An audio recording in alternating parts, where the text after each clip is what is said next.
atomic orbital hybridization.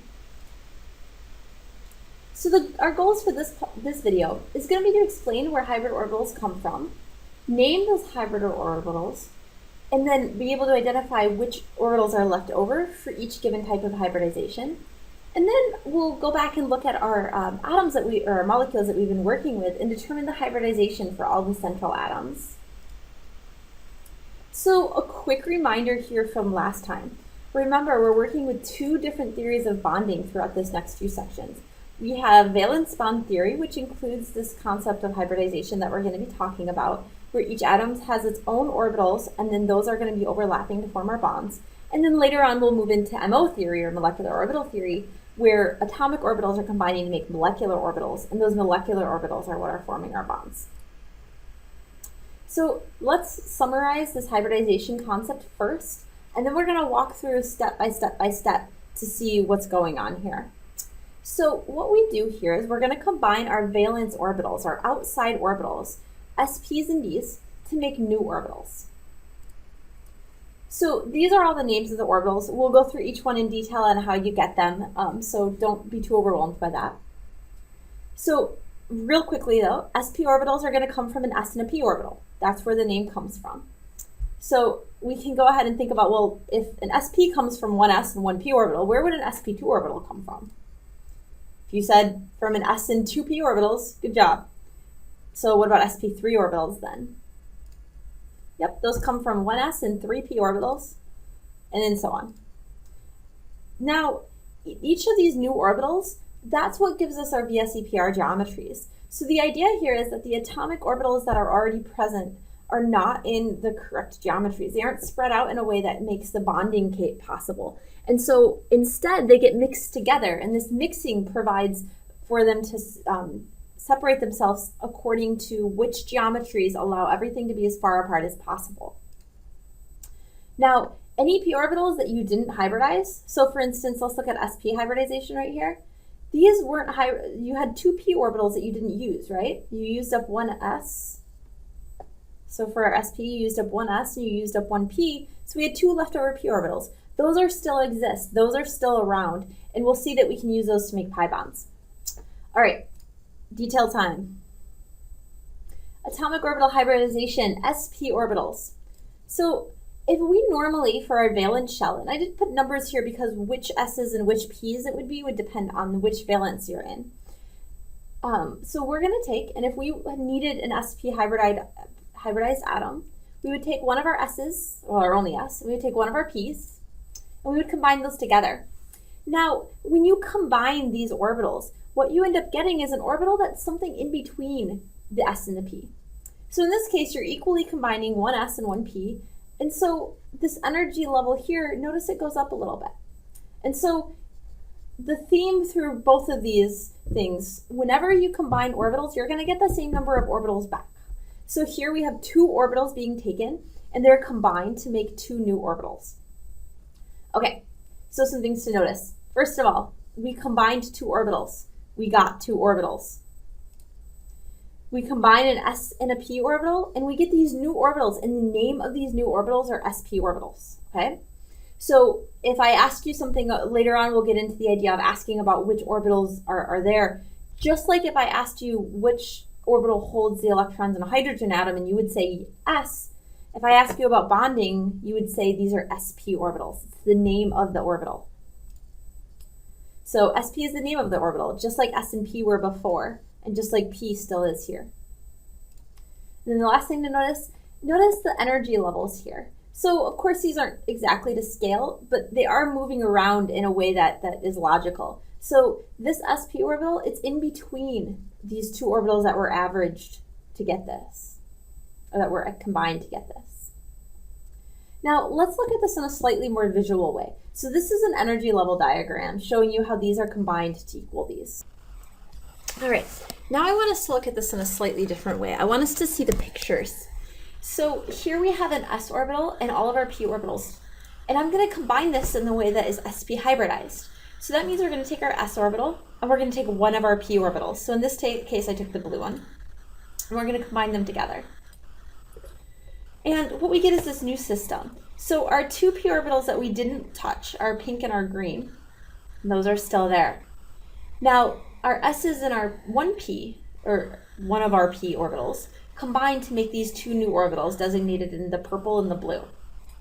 Now, I've expanded these out so that you can see it here. So we've combined this along with the blue. We've created this new aqua and purple sp orbital.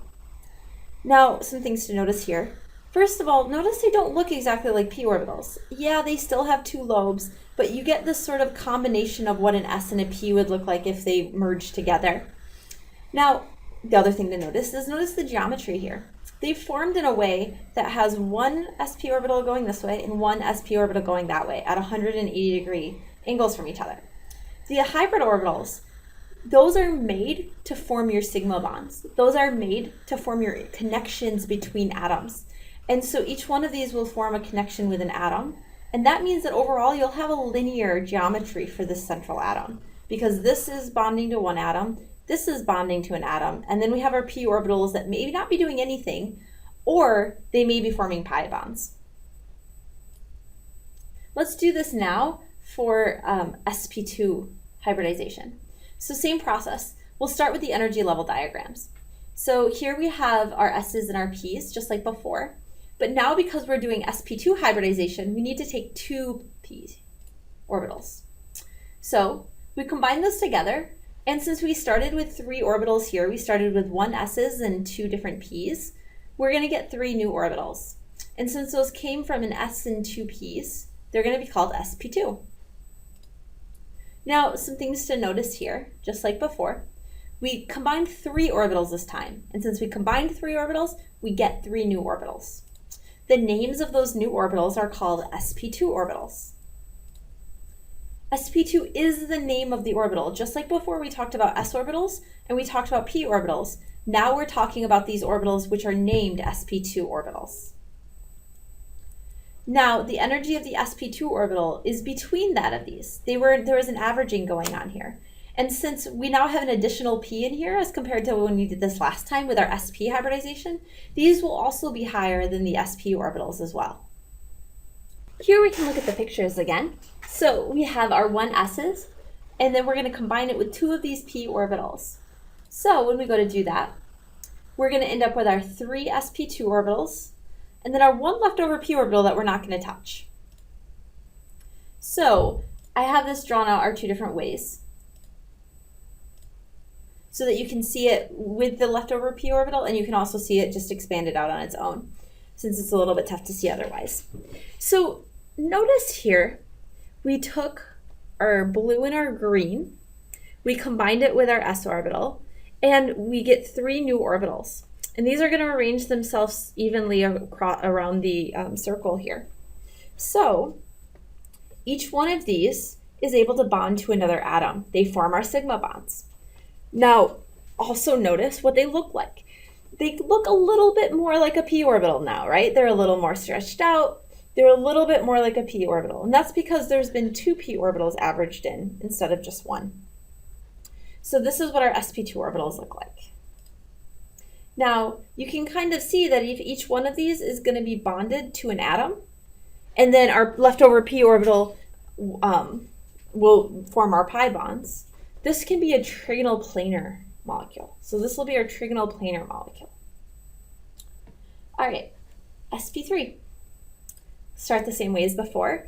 Now, though, all of them are going to get used up. So since we start with 4 atomic orbitals, we make 4 atomic hybrid orbitals, and these are now going to be called sp3 orbitals.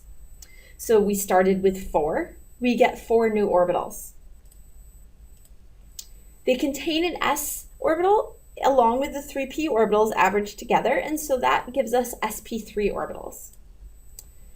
sp3 is the name of the orbital. Just like s and p were before, we call these sp3 orbitals. That is their name. The energy of this sp3 orbital, they're going to be between that. Now, because we've added in that third p orbital, it's going to be higher than the sp or the sp2. So these will be the higher energy of the hybrid ones that we've talked about so far, but it'll still be lower than the p. Now let's look at what these would look like. So these are a little tougher to see. I'm going to draw them the way that most of the books draw them. So here, I'm just going to draw the lobe that's important for bonding. It gives you this tetrahedral structure. Otherwise, it gets a little bit messy.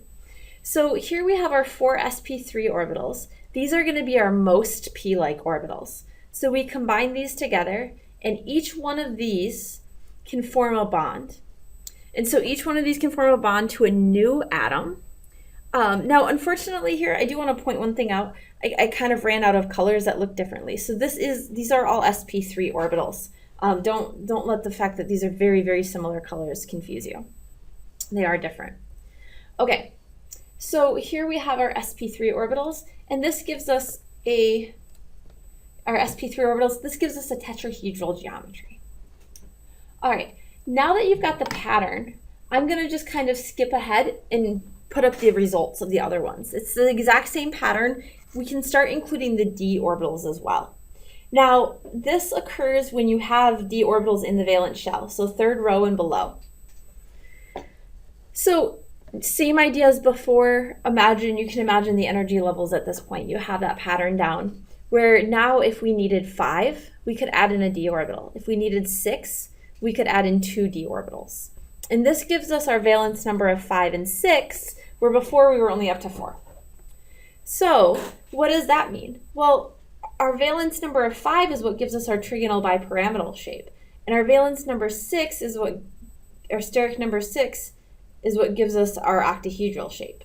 So this steric number lets us know that, hey, this is where this comes from. This is where this comes from. And suddenly the geometry lesson makes a little bit more sense now. Okay, that is the concept behind hybridization. That's how you kind of think through the idea of how this is developed. Now, that's all great, but we also need to say, well, okay, how can I quickly decide what the hybridization is? I don't necessarily want to have to think all of this through every single time. So here's how you actually find hybridization. First of all, draw the Lewis structure. If you don't draw the Lewis structure, you don't have the Lewis structure, at least in your head, this is going to be impossible. Now, figure out the arrangement of all the electron pairs and bonds. That's important. The bonds are very, very important here. And again, if you're having trouble drawing Lewis structures, please get extra help. You have to have that down before you can move on. Now, determine the steric number. So, quick reminder on what steric number is. That is your number of bonds and lone pairs, okay? And when I say bonds, what I actually mean is bonded atoms, right? Bonded atoms. So the number of ligands and the number of lone pairs. Now, why do we care about steric number? Steric number tells us how many hybrid orbitals we need. We need to have a hybrid orbital in order to bond to each atom, and we need one for the lone pairs. So once you get the steric number, now that tells you how many hybrid orbitals you need. So you find the steric number by looking at your bonded atoms and your lone pairs and adding them up. That tells you how many hybrid orbitals you need. Okay, so now think back in the last few slides, you know that if you start with a certain number of orbitals, that's how many orbitals you get back out. So if you start with 2 orbitals, you get 2 orbitals. If you start with 3 orbitals, you get 3 orbitals, and so on. So now we're just working backwards. If I know that I need the number of orbitals, the number of hybrid orbitals that my steric number is equal to, I know that's how many I have to start out with. So if I need 4 hybrid orbitals, I need 4 starting orbitals. If I need 5 hybrid orbitals, I need to start off with 5 orbitals. And from here, you can just add everything up. So let's say you needed 4. You had a steric number of 4. You would say, well, I need 4 hybrid orbitals. So I need to start with 4 orbitals. So I'm going to start with 1s, and then I'm going to add the 3 p's to it for 1 plus 3 is equal to 4. So that's sp3 hybridized. If I had something where I needed a steric number of 6, that would mean that I needed 6 orbitals, 6 hybrid orbitals, which would mean that I needed to start out with 6 orbitals, which would mean that I would need an s, and then my 3 p's, and then I would need 2 more. So that would lead me to sp3d2. 1 plus 3 plus 2 equals 6. So that's how you work through them. So let's do some examples. Now, I put this one up here mostly to show you that it's not really applicable. Nitrogen only has one bonded atom, and so it's not hybridized.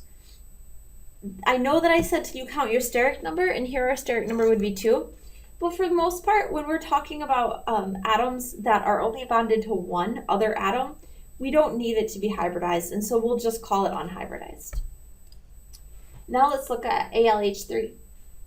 So here we have a steric number of 3, right? We have 3 hydrogens. Now, if we have 3 hydrogens, we have a steric number 3, we need to have a hybrid orbital to bond to each of those. And so for aluminum, we need to have a hybrid orbital here, here, and here. So that's 3 hybrid orbitals that we need. If we need 3 hybrid orbitals, we need to start out with 3 orbitals. So we would need to start out with 1 s and then add 2 more p's to it to get 3. So 1, 2, 3, which gives us sp2 hybridized. Now, let's look at this. Here we have ammonia. So let's first decide our steric number. We have 3 hydrogens and a lone pair. So we have a steric number of 4. The steric number of 4 means that we need 4 hybrid orbitals. So if we have 4 hybrid orbitals, how many orbitals do we need to start out with? Okay, so if we have 4 hybrid orbitals, we need to start out with 4 orbitals to make those new orbitals. And so we start counting, we start with our s, and then we would need to add 3 more p's to it to get 4. So that leaves us with sp3 hybridized. Now our last one that we've been working with in the videos, we have PClO, or POCl3. So here, we once again have a steric number of 4. It comes from a slightly different way.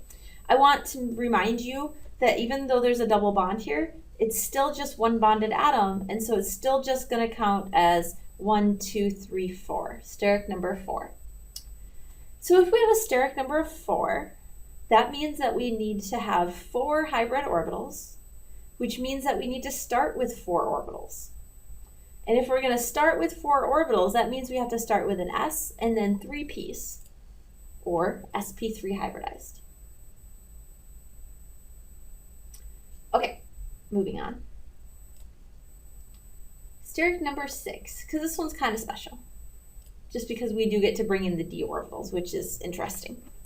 So here we have a steric number of 6 for XeF4. So because of that, we need 6 hybrid orbitals. We need 1 for each fluorine and then 1 for each lone pair.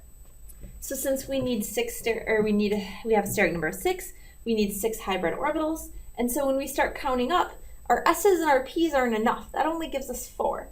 And so we need to add 2 more in, and so we add in our 2 d's. So we have sp3 d2. Now for our last one, same idea. We have 1, 2, 3, 4, 5 bonded atoms and 1 lone pair. So we have a steric number of 6.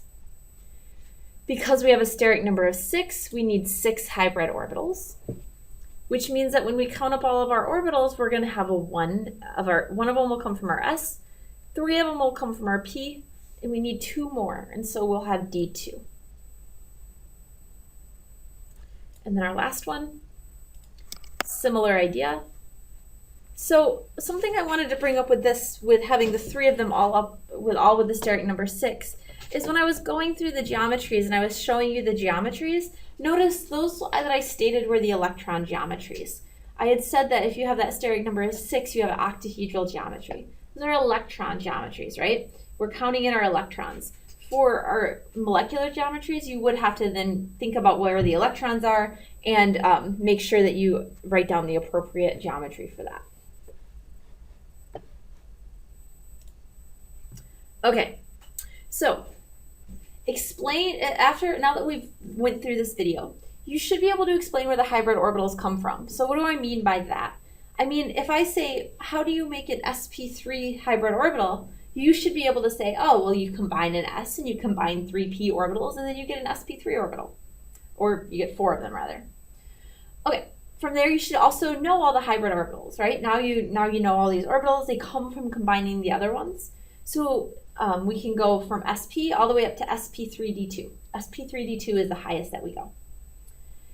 For each type, you should be able to name the leftover orbitals. So what do I mean by that? For instance, when we talked about sp hybridization, we had our sp orbitals, we had 2 of them, and then what did we have left over? Well, we had 2 p orbitals that were left over there, and so you should be able to know where those are too, because that's what we're going to use to form double bonds with. For each given molecule, you should be able to look at the central atom and determine the hybridization for it, like we just did in the last 2 slides. Now, I've touched on this quite a bit, and I want you to give it a little bit more consideration. We'll kind of go back to our worksheet on this bit. So think about how hybridization is going to be related to the VSEPR geometries, okay? So I talked about it, but maybe go through and look at your worksheet that we did in class for our workshop with the geometries, and think about now, well, do you know the hybridization for each one of those boxes that we filled in? Maybe, see if you can write them in without any help, and then we'll work through that in class.